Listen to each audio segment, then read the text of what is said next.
Erupsi Gunung Semeru pada 19 November lalu tidak hanya menghembuskan material abu vulkanik, namun juga mendorong bebatuan berukuran besar yang merusak dan meluluh lantakan permukiman warga. Erupsi ini juga membentuk aliran banjir lahar baru yang harus diwaspadai masyarakat.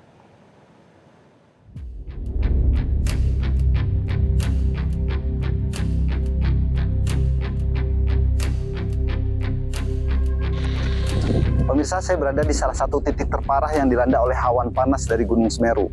Banyaknya material vulkanik berupa bebatuan hingga pasir yang terbawa merusak sekitar 50 hingga ratusan rumah warga di Desa Supiturang.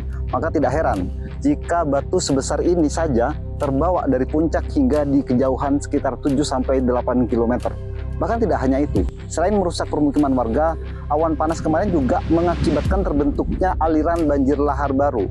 Ini yang kemudian harus diwaspadai dan tengah dilakukan penyudetan oleh pemerintah atau petugas agar ketika terjadi awan panas guguran lanjutan atau banjir lahar susulan, material vulkanik dari gunung api tertinggi di Pulau Jawa itu tidak lagi melewati arus ini dan memperparah wilayah terdampak di Kabupaten Lumajang.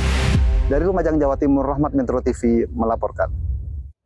Kali ini kita bergeser ke Cilacap, pemirsa. Hingga hari ke-10 pencarian korban longsor di Desa Cibening, Majenang, Cilacap, Jawa Tengah masih ada 2 korban yang belum ditemukan. Ayah korban Tarkim telah mengikhlaskan meski pencarian telah maksimal dan sang anak tidak ditemukan. Berikut adalah liputan dari Nadia Soraya dan juru kamera Dirham Syah Maulana.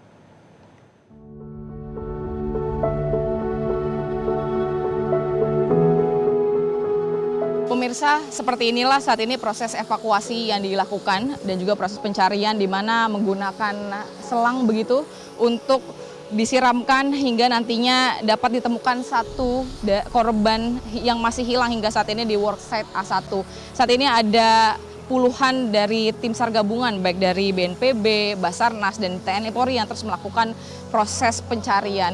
Dan saat ini juga setiap harinya begitu pemirsa ada pihak keluarga dari satu korban tersebut yang terus menunggu bagaimana sebenarnya proses pencarian dan kapan nantinya anak berusia 13 tahun ini dapat ditemukan. Pak, mungkin bisa digambarkan kira-kira posisi rumah Bapak tadinya itu di mana sih Pak? Dan untuk penemuan anak yang pertama yang berhasil ditemukan pada kemarin beberapa hari yang lalu, itu posisinya di mana Pak? Bisa digambarkan?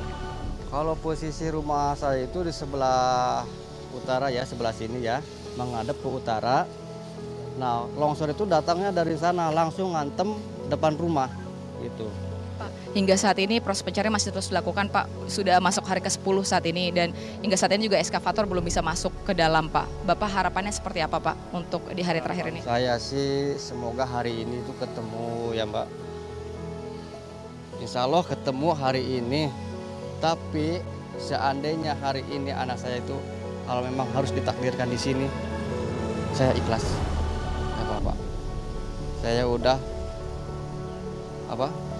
istilahnya saya juga merasa kasihan sama semua pekerja di sini, sama tim relawan yang ada di sini. Mereka lelah. Ya mungkin bagi mereka sih nggak lelah ya, tapi bagi saya lihatnya itu aduh kasihan banget. Kalau saya mau udah ikhlas, misalkan hari ini gak diketemukan, saya ikhlaskan. Gitu, Mbak. Terima kasih banyak Pak Tarkim atas waktunya. Sekali lagi sebelumnya turut berduka cita Pak ya. Terima kasih Pak. Ini proses pencarian masih terus berlangsung begitu. Ada ratusan tim SAR gabungan yang dikerahkan pada hari ini begitu ya. Dan tadi disampaikan dari ayahanda dari korban yang hingga saat ini masih hilang. Ia berharap bahwa nantinya dari tim SAR gabungan ini masih terus melakukan proses pencarian meskipun apabila nanti sudah dilakukan semaksimal mungkin tetapi dari anaknya tersebut belum tentu juga ditemukan, maka akan mengikhlaskan. Tentunya kita akan melihat bagaimana nantinya proses pencarian pada hari ini, melihat hari ini sudah memasuki proses terakhir. Dari Cilacap, Jawa Tengah, Nadia Soraya, Dirham Syah Maulana, Metro TV. Jelajahi cara baru mendapatkan informasi. Download Metro TV Extend sekarang.